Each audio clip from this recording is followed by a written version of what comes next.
No gym, no problem, and no excuses. You and I have got this.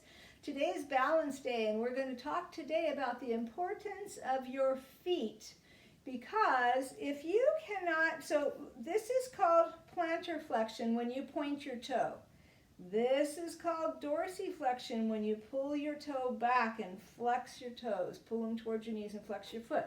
When you're walking, during your gait, the back stance, the back foot of the gait, it has to be able to flex a little bit. You bend your knee. There's your plantar flexion. You pull up. Now, if I can't pull my toes up and dorsiflex, then I am dragging my foot on the ground, and I'm going to potentially trip over my own feet.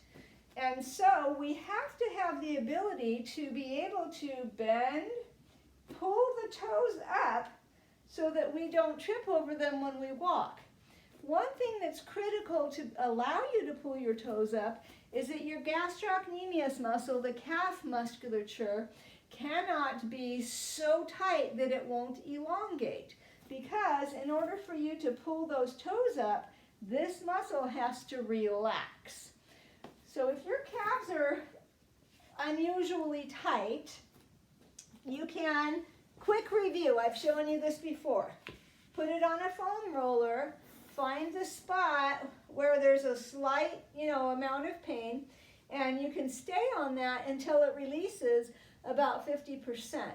If you don't feel it, you can put the other foot on top to give it a little bit more pressure, or you can even lift up if your hands can handle that.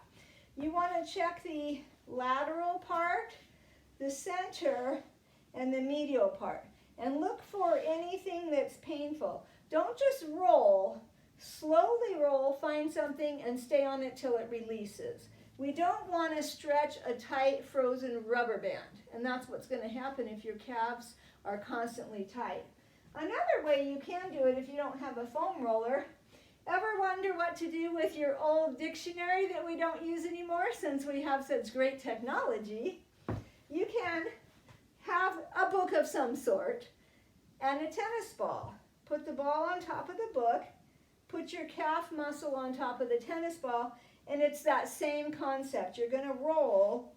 Now this one digs in a little bit more. There's not as much surface area, so I feel this one a little bit more.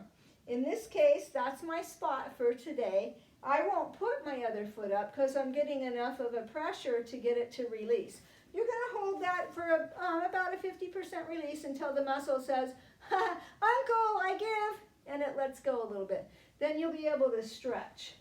So, also my husband said, hey, this is a good workout. Just lift a couple books. Keep your stomach tight when you do that. Now, once you release them, you can stretch them. So you're going to take your back heel on the ground, and you want to make sure your foot is pointing straight forward, and just lean until you feel that stretch in your calf muscle back there. If your heel comes up, you take away the stretch. Keep your heel down. And you're just going to go until you feel that good stretch. Hold it for about 30 seconds until you feel, again, another release. And then you're ready to do our exercises for today. So the first thing we're going to do is put your foot back with your toes down. And we're going to slowly circle your foot. So now I'm rolling toes down to the side. Then they face the ground and go back. So I'm slowly rolling, and see how my toes are spreading out and closing and moving? And I'm going to circle the other direction. Hang on to a counter if you need to. And this is going to get those toes the ability to stay more flexible and pliable. The other thing I want you to do is spread your toes out, push them into the ground, and then grab the ground with your toes. You should be able to see space between your toes, just a tiny bit here. I'm working on that. If you can't even spread your toes out, then that's where you start. You need to work on that. We need to have the ability to spread. So many of us wear shoes so tight it squishes in our toes, and that's really not healthy. So we want the toe box in the shoe to be wide enough that we can spread our toes. So we need to work on that if that's something that's difficult for you. Now, here we go. We're going to do one more thing before I show you the marching. So I can take my foot on something soft, and I can go up and down. And I can do that in the center. I can do that with my heel going to the outside and with my heel going to the inside. And I'm just working that foot area. I can also do it this way. And I would do all directions. It works things a little differently with your heel on. And from here, you're going to lift and come back down. Now, I'm primarily working on contracting the shin muscles here, working on pulling that toe up, which is the whole goal for today. And again, I'm going to do that from different angles. So I keep that muscles all around working and active. The last thing I want to do today is marching. It's called marching. And you're going to stand and pick up your toes like this. You're marching your feet. Now I'm going to still work on that strong, tall posture. Someone's pulling you up. Keep my abdominals engaged and just pull those toes up. For some of you that may be difficult. Something that will help is if you can sit down and march here.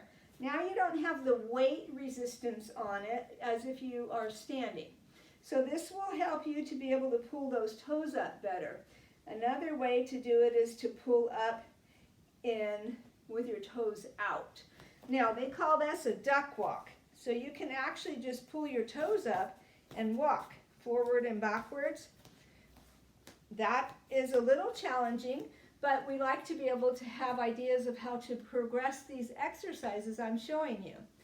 Okay, there you have it for healthy feet. Play with all that and have fun getting those feet mobile again.